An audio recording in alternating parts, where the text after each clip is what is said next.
இதமா நீதி சொல்லக்கூடிய இனிமையான 2 கதைகள். தங்கபுரி நகரத்துல சோமன்னு ஒரு தையல்காரர் இருந்தாரு.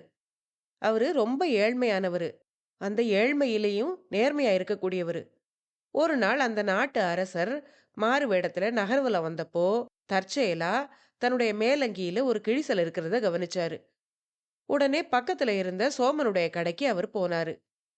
போனவரு தான் யாருங்கிறத மறைச்சுக்கிட்டு, "ஐயா, இந்த மேலங்கிய உடனே தச்சு கொடுக்க முடியுமா? நான் அவசரமா போகணும்." அப்படின்னு சொன்னாரு. அத கேட்ட சோமனும் புன்னகையோட, "நிச்சயமா ஐயா, 5 நிமிஷத்துல இந்த கிழிசல சரி செய்துர்றேன்." அப்படின்னு சொல்லிட்டு, ரொம்ப நேர்த்தியா அந்த மேலங்கிய தச்சதே தெரியாம தச்சு குடுத்தாரு. அரசரும் வாங்கி திருப்பி பார்த்தாரு.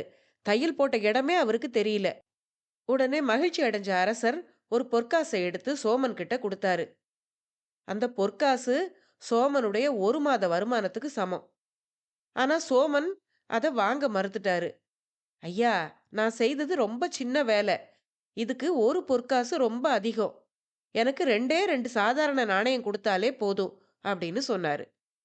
அத கேட்டு அரசர் வியந்து போனாரு. இந்த காலத்துல இப்படி ஒரு நேர்மையான மனுஷனா? அப்படின்னு நினைச்ச அவரு, அந்த தையல்காரர சின்ன ஒரு சோதனைக்கு உட்படுத்த நினைச்சாரு. சரி, நான் திரும்பி வரும்போது உனக்கு 2 காசுகள் குடுக்குறேன் அப்படின்னு சொல்லிட்டு போன அவரு, ஒரு விலை உயர்ந்த பட்டு துணிய கொண்டு வந்து அந்த தையல்காரர்கிட்ட குடுத்தாரு. இந்த துணியில அழகான சட்டை தச்சு வையி. 1 வாரம் கழிச்சு நான் வந்து இத வாங்கிக்கிறேன். அப்படி வரும்போது 2 வேலைக்கான கூலியையும் சேர்த்து தர்றேன் அப்படின்னு சொன்னாரு. அரசர் போனதும் சோமன் அந்த துணிய வெட்ட ஆரம்பிச்சாரு. அப்போதான் அந்த துணியோட மடிப்புக்குள்ள ஒரு வைர மோதிரம் இருக்கிறத அவர் கவனிச்சாரு. அரசர் வேணும்னு தான் அந்த மோதிரத்த அங்க மறைச்சு வச்சிருந்தாரு. வைர மோதிரத்த பார்த்த சோமன் நேரா தான் மனைவி கிட்ட போய் அத காட்டினாரு. உடனே சோமனோட மனைவி, "நாம ரொம்ப ஏழையா இருக்கோமே. இந்த மோதிரத்த வித்தா நம்முடைய கஷ்டங்கள் எல்லாம் தீந்து போகும். அதனால இத நாம நமக்கே வச்சுக்கலாம்." அப்படின்னு சொன்னா. ஆனா சோமன், "இல்ல, இல்ல. நீ சொல்றது தவறு. திருட்டு பொருளால நாம அடையிற வசதிய விட, உழைச்சு சாப்பிடுற கஞ்சி ரொம்பவும் உயர்வானது." அப்படின்னு சொல்லி அந்த மோதிரத்த தனியா பத்திரமா எடுத்து வச்சாரு. 1 வாரம் கழிஞ்சுது. அரசர் மறுபடியும் மாறு வேடத்துல வந்தாரு. அவர்கிட்ட சோமன் தான் தச்ச அந்த சட்டைய குடுத்தாரு. அரசர் சட்டைய போட்டு பார்த்துட்டு, "ரொம்ப நல்லா இருக்கு. ஆனா அந்த துணியில வேற ஏதாவது இருந்ததா?" அப்படின்னு கேட்டாரு. சோமனு அமைதியா வைர மோதிரத்த எடுத்து அரசர்கிட்ட நீட்டினாரு. "ஐயா, துணியோட மடிப்புல இது இருந்தது. வெட்டும்போதே நான் பார்த்துட்டேன். நீங்க மறந்து இதுக்குள்ள வச்சுட்டீங்கன்னு நெனைக்கிறேன்." அப்படின்னு சொல்லி அத குடுத்தாரு. அத கேட்ட அரசர் சிரிச்சுக்கிட்டே, "சோமா, உண்மையில உன்கிட்ட நேர்மை இருக்கான்னு பார்க்கறதுக்காகத்தான் இந்த மோதிரத்த இதுல வச்சேன். ஆனா நீ வைரத்த என்கிட்ட குடுத்துட்ட. ஆனா நீ தச்ச இந்த சட்டையில ஒரு தவறு இருக்கே." அப்படின்னு சொன்னாரு. அத கேட்ட சோமன் பதறிப் போனாரு. "என்ன தவறு இருக்கு ஐயா?" அப்படின்னு கேட்டாரு. என்ன தவறுன்னு சொல்றதுக்கு முன்னால மன்னர் தன்னுடைய மாறு வேடத்த கலைச்சு, தான் தான் மன்னர்ங்கிறத சோமனுக்கு புரிய வச்சாரு. உடனே சோமன் இன்னும் பதறிப் போனான். "மன்னா, நான் என்ன தவறு செய்தேன்னு எனக்கு சொல்லுங்க." அப்படின்னு பதட்டத்தோடயே கேட்டான். அரசர் சொன்னாரு, "நீ வைரத்த திருப்பி குடுத்துட்ட. ஆனா இந்த பட்டு துணியில வெட்டுன மீதி துணிகள நீ குடுக்கலையே. அத நீயே வச்சுக்கிட்டியா?" அப்படின்னு கேட்டாரு. உடனே சோமன் பதறாம ஒரு சின்ன துணி மூட்டைய கொண்டு வந்து மன்னர்கிட்ட குடுத்தாரு. அதுல தைக்க பயன்படுத்தினது போக மீதம் இருந்த சின்ன சின்ன துண்டு துணிகள் கூட இருந்தது. அத பார்த்ததும் மன்னர் நெகிழ்ந்து போனாரு. "சோமா, பெரிய வைரத்த திருப்பி குடுத்தவன் சின்ன துண்டு துணிகள தரமாட்டான்னு தான் நான் நெனச்சேன். அதனால உன்னுடைய நேர்மைய சோதிக்கிறதுக்கு தான் இப்படி ஒரு கேள்விய கேட்டேன்." அப்படின்னு சொன்னாரு. பிறகு அரசர் சோமன தன்னுடைய அரண்மனைக்கே தலைமை தையல்காரரா நியமிச்சாரு. அவருக்கு ஒரு பெரிய வீடும், நிறைய பொற்காசுகளும் பரிசா வழங்கப்பட்டது. இது அத்தனையும் தன்னுடைய நேர்மைக்கு பரிசா கிடைச்சதுன்னு சோமன் தன் மனைவி கிட்ட பெருமையா சொல்லிக்கிட்டாரு. நேர்மை என்னைக்குமே வெற்றியைத்தான் தருங்கிற இந்த கதையை போலவே, மரியாதைங்கிறது பணத்தால வர்றதில்ல, நடத்தையால வருதுங்கிறத புரிய வைக்கிற மாதிரி ஒரு கதை.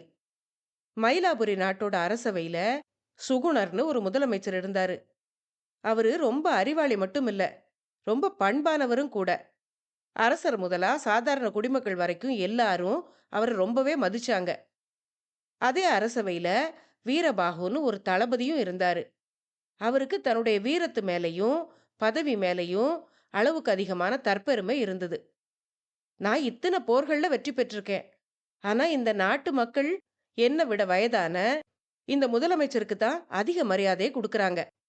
ஏன் இந்த மக்கள் இப்படி இருக்காங்க? அப்படின்னு அவருக்கு பொறாமை ஏற்பட்டது.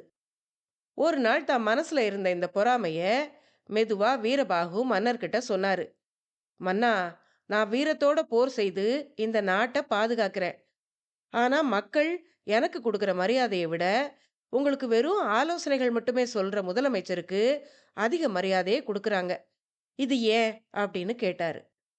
அதை கேட்ட அரசர் சிரிச்சுக்கிட்டே, தளபதி, இதுக்கான பதில் ஒரு வாரத்துல உங்களுக்கே புரியும் அப்படின்னு சொல்லி முதலமைச்சருக்கும் தளபதிக்கும் ஒரு சவாலை கொடுத்தாரு. நாளைக்கு நீங்க ரெண்டு பேரும் சாதாரண உடையில மாறு வேடத்துல ரெண்டு பேரும் நகர்வலம் வரணும். அப்படி போகும்போது உங்க ரெண்டு பேர்ல யார் அதிக அன்பையும் மரியாதையும் அடையிறீங்கன்னு நான் கவனிச்சுக்கிட்டே இருப்பேன் அப்படின்னு சொன்னாரு. மறுநாள் தளபதி வீரபாகு தன்னுடைய கம்பீரமான தளபதிக்கான ஆடைகளை களைஞ்சிட்டு சாதாரண உடையை அணிஞ்சுக்கிட்டு நகர்வலத்துக்கு புறப்பட்டாரு. அமைச்சரும் சாதாரணமான எளிமையான உடைகளை அணிஞ்சுக்கிட்டு புறப்பட்டாரு.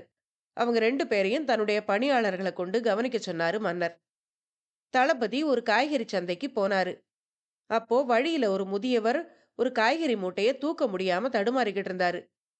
அவர் பக்கத்துல போன தளபதி அதிகாரத்தோட, பெரியவரே, சீக்கிரம் வழிய விடுங்க, நான் அவசரமா போகணும் அப்படின்னு அதட்டினாரு. அதை கேட்ட முதியவர் பயந்து போய் வழியை விட்டு ஒதுங்கிக்கிட்டாரு. தளபதிக்கு தான் ஒரு பெரிய மனிதர்ங்கிற எண்ணம் இருந்ததால மக்கள் கிட்ட அதிகாரமாவே பேசினாரு. மக்களும் அவர் ஒரு கோபக்கார மனுஷரா நினைச்சு அவரை விட்டு விலகி போனாங்க. அதே சமயத்துல அந்த சந்தையோட இன்னொரு பக்கத்து வழியா சுகுணரும் போனாரு. அவரும் வழியில அந்த முதியவரை பார்த்தாரு. அவரு அந்த மூட்டையை தூக்க முடியாம தடுமாறிக்கிட்டு இருக்கிறத பார்த்ததும், ஐயா, மூட்டை ரொம்ப கனமா இருக்கே, இத உங்களால தூக்க முடியாதுன்னா நானே தூக்கிட்டு வரேன் அப்படின்னு சொல்லி அந்த மூட்டையை சுமந்துக்கிட்டு போய் முதியவரை அவருடைய வீட்டுல விட்டாரு. வழியில ஒரு சிறுவன் தண்ணீர் தாகத்துல தவிச்சுக்கிட்டு இருந்ததை பார்த்தாரு. அவனுக்கும் தாங்கிட்டு இருந்த தண்ணீரை கொடுத்தாரு. அவர் யாருக்கிட்டையும் தான் அமைச்சருங்கிறத காட்டிக்கவே இல்லை. ஆனா அவர் பேசின கனிவான பேச்சும் மத்தவங்க கிட்ட காட்டின மரியாதையும் அன்பும் மக்களை அவர்கிட்ட அன்பா பேச வச்சுது. சாயங்காலம் அமைச்சரும் தளபதியும் அரண்மனைக்கு திரும்பினாங்க. அரசர் கேட்டாரு, தளபதியே, இன்னைக்கு உங்களுக்கு மரியாதை கிடைச்சதா? மக்கள் உங்களை எப்படி நடத்துனாங்க அப்படின்னு கேட்டாரு. தளபதி மன்னர்கிட்ட வருத்தத்தோட, மன்னா, நான் சாதாரண உடையில இருந்ததால ஒருத்தர் கூட என்ன மதிக்கல. நான் அதிகாரமா அவங்க கிட்ட பேசினப்போ மக்கள் பயந்து ஒதுங்குனாங்களே தவிர யாரும் என்கிட்ட அன்பா பேசல. அதனால நமக்கு கிடைக்கிற மரியாதைங்கிறது நாம இருக்கிற பதவியை பொறுத்து தான் இருக்குன்னு நான் நினைக்கிறேன் அப்படின்னு சொன்னாரு. உடனே அரசர் மென்மையா சிரிச்சிட்டு, அப்படியா, அதை இந்த குழந்தைகிட்டயே கேட்போம் அப்படின்னு சொல்லி ஒரு சிறுவனை பக்கத்துல கூப்பிட்டாரு. அந்த சிறுவன் கிட்ட, தம்பி, இதோ நிக்கிறாரே, இவரை உனக்கு தெரியுமா அப்படின்னு தளபதியை காட்டி கேட்டாரு. இல்ல மன்னா, எனக்கு இவரை தெரியாது. ஆனா இவரை பார்த்தாலே பயமா இருக்கு அப்படின்னு சொன்னான். பிறகு அந்த சிறுவன் கிட்ட அமைச்சரை காட்டி, தம்பி, இதோ நிக்கிறாரே, இவரையாவது உனக்கு தெரியுமா அப்படின்னு கேட்டாரு. அமைச்சரை பார்த்ததும் அந்த சிறுவனுடைய முகம் மலர்ந்தது. மன்னா, இவர் ரொம்ப தங்கமான மனுஷர். நேத்து வழியில நான் தாகத்தால தவிச்சுக்கிட்டு இருந்தேன். அப்போ எனக்கு இவர் தண்ணீர் கொடுத்தாரு. அப்புறம், தம்பி, நீ சாப்பிட்டியான்னு கேட்டு எனக்கு உணவும் கொடுத்தாரு. இவரை பார்த்தா என் தாத்தாவை பார்க்குற மாதிரியே இருக்கு அப்படின்னு சொல்லி அந்த சிறுவன் ஓடி போய் அமைச்சரோட கையை பிடிச்சுக்கிட்டான். அரசர் தளபதி பக்கம் திரும்பினாரு. தளபதி, பாத்தீங்களா, நீங்க அதிகாரத்தை கொண்டு மரியாதையை வாங்க முயற்சி பண்ணீங்க, அது கிடைக்கல. ஆனா அமைச்சரோ தான் மக்களுக்கு மரியாதை கொடுத்தாரு. அவர் கொடுத்த மரியாதை பல மடங்கா அவர்கிட்டயே திரும்ப வந்தது.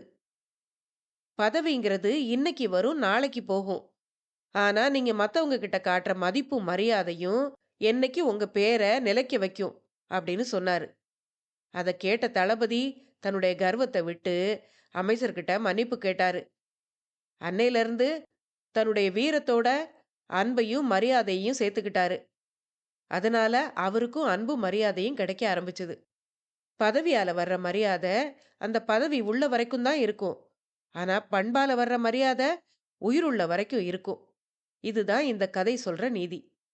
இன்னைக்கு நீங்க கேட்ட இந்த 2 கதைகள்ல, எந்த கதை உங்களுக்கு ரொம்ப பிடிச்சிருந்ததுன்னு மறக்காம சொல்லுங்க. அடுத்த பதிவுல இன்னொரு சுவாரஸ்யமான கதையுடன் சந்திப்போம். நன்றி.